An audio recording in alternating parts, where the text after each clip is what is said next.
bought this bag of onions from Costco and I intend dehydrating it so that I can keep it. It's quite big. It's about 11.34 kg. I've used a considerable amount. So up to 2/3 of it is what I want to use for dehydration and also onions powder.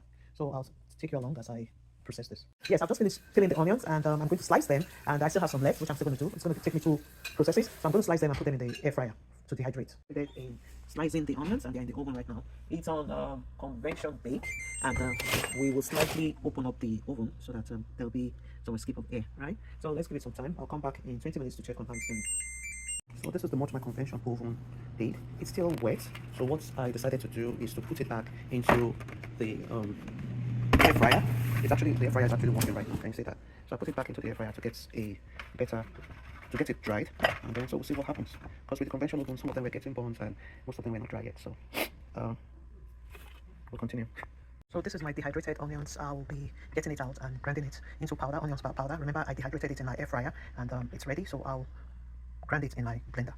I want to grind my dehydrated onions that I did. This is it in the grinder, so I'm going to grind it really smooth so that look at that. It's grinding right now. Hi, today I'm grinding my dehydrated onions into powder. I've just poured it into the cup and I will blend it or grind it into a smooth consistency. And let's start off. I'm grinding my dehydrated onions into powder. I put the dry onions into the cup and blend on the smooth. But after grinding, I noticed the onion powder wasn't loose and starts clumping. So this definitely happens because onions absorb moisture. So I'll be doing extra drying and storing in an airtight container to help keep it dry, loose, and well preserved. And another method one can use is to also, you can use cornstarch, a little bit of cornstarch to preserve it, and also one can also use silica gel. That is it's food safe, put into one of the bottles or the container you are using to preserve it. And another method could be rice. Just put a few dry uncooked rice grain in the container to absorb moisture. But I won't be doing that. What I'll intend doing is just to grind it, leave it open for some time, and then if it means me putting it back in the air dryer to just dry up, that's what I'll do.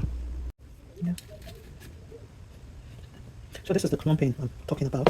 So because onions absorb moisture, that is why it's like this. So I will try to dry it or either also put it in the oven to dry for some time.